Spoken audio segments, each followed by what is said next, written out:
নমস্কাৰ বন্ধু বান্ধৱীসকল, এই কৃষ্ণা কুকিং হোমত আজি মই এটা সৰু ভিডিঅ' লৈ আহিছোঁ। যেনেদৰে আমি এটা ডাঙৰ ব্ৰেড এটা কিনাৰ পিছত খোৱা হৈ যায় আৰু তেতিয়া ধৰক ওপৰৰ অংশখিনি আৰু ৩-৪ পিচমান থাকি যোৱাৰ পিছত খাবলৈ আৰু ভাল নালাগে, পেলনি যায়। তেতিয়া মই এই ব্ৰেডটোৱে এটা স্নেক বনাব লৈছোঁ আৰু এইখিনি যাতে পেলনি নাযায় তাৰে এটা স্নেক বনাই আপোনালোকৰ আগত শ্বেয়াৰ কৰিব লৈছোঁ। এনেদৰে টুকুৰা কৰি কাটি লৈছোঁ ব্ৰেডবোৰ আৰু এনেদৰে ব্ৰেডৰ অংশখিনি থাকি যায় নহয় জানো, আৰু এনেই পেলনি যায়।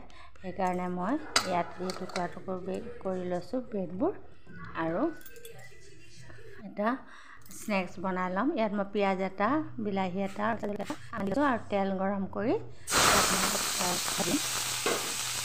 অলপ ভাজি ল'ম আৰু এনেদৰে ইয়াত হালধি, নিমখ আন্দাজমতে দি দিম আৰু অলপ শুকান জলকীয়া এনেদৰে দি অলপ দেৰি মই ভাজি ল'ম। এনেদৰে ভাজি অলপ হালধি, নিমখ, জলকীয়া কৰি দি ভালদৰে ভাজি ল'ম ৰঙচুৱা কৰি। এনেদৰে ভাজি লৈ অলপ কোমল হৈ যাব আৰু এই স্নেকটো বনোৱাৰ সময়ত জুই শিখাই ফ্লেমটো অলপ একদম কমকৈ দি বনাই থাকিব লাগিব, কিয়নো নহ'লে ব্ৰেডবোৰ জ্বলি যোৱাৰ ভয় থাকে। এনেদৰে অলপ পিঁয়াজ আৰু বিলাহী আৰু জলকীয়া গুড়ি দি পিনে মই অলপ সময় ধৰি ভাজি ল'ম। ভাজি লোৱাৰ পিছতে মই ব্ৰেডৰ টুকুৰাবোৰ দি দিম। অলপ সময় হোৱাৰ পিছত মই ব্ৰেডৰ টুকুৰাবোৰ দি দিম। এনেদৰে ভাজি ল'ম।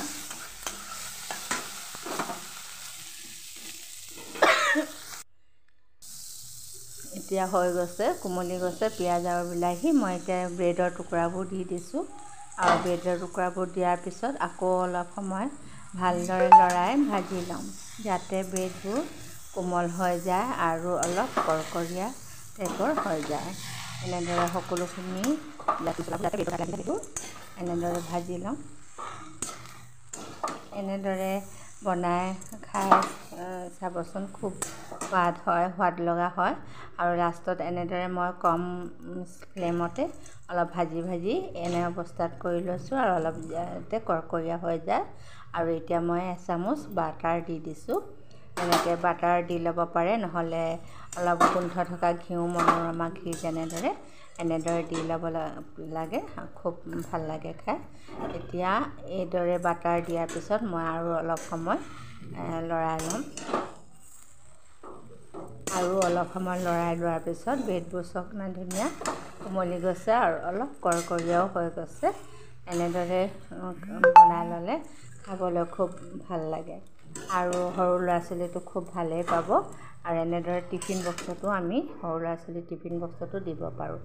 আৰু লাষ্টত মই এতিয়া মেগী মছলা এপেকেট দি দিছোঁ আৰু মেগী মছলাটো কথাই নাই, মেগী মছলা খুব ভাল পায় সৰু ল'ৰা ছোৱালীয়ে। আৰু এনেদৰে মেগী মছলাৰ ফ্লেভাৰটোও ভাল লাগে আৰু এইটো দিয়াৰ পিছত ফ্লেভাৰটো ধুনীয়া হয়, গোন্ধটো খুব ভাল লাগে গোন্ধটো আৰু সোৱাদ লগা হয়। এনেদৰে এনেধৰণে ব্ৰেডবোৰ পেলাই নিদি এনেদৰে এবাৰ বনাই আপোনালোকে চাবচোন। যদি ভাল লাগে লাইক কৰিব।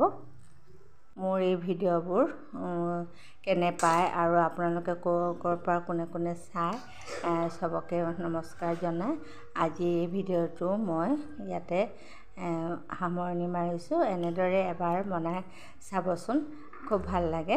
লাইক শ্বেয়াৰ কৰিব। আজিলৈ ইমানেই, নমস্কাৰ।